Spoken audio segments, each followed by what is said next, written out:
Nuk më besohet që këto kotoletat e pulës i kam bërë vetë. Janë krokante nga jashtë, të buta nga brenda, pula është pjekur perfekte dhe shikoni pak sa të shishme duken.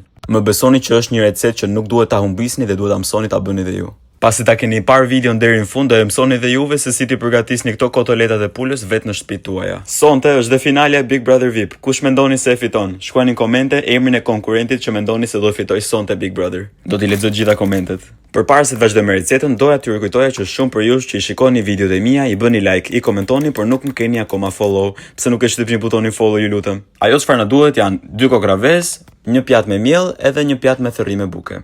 Do të marrim fileton e pulës, do ta lyejmë në miell në fillim, pastaj në vezë, do ta përsërisim prap në miell, pastaj prap në vezë dhe pastaj do ta lyejmë me thërrimet e bukës.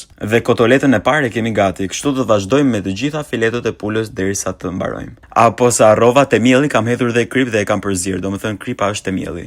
Këto kotoletat e pulës mund t'i pjekni me pak vaj në tigan ose bëjeni siç e bëra unë në furr për 30 minuta në 220 gradë. Ndërkohë që kotoletat po piqeshin në furr, unë po përgatisja makaronat. Në momentin që ka filluar të vlojë uji, hedhim krip dhe pastaj vendosim makaronat. I zgjejmë për 8 minuta dhe pastaj i kam vendosur pak gjalp brenda. Kam prerë pak borzilok, në një tigan kam hedhur pak gjalp, 2 feta limoni. Shtojmë dhe borzilokun që preva më përpara dhe pana për makarona.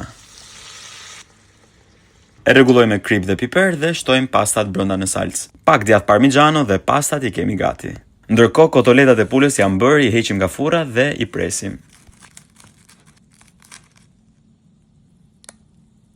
Shikoni pak sa të mira janë.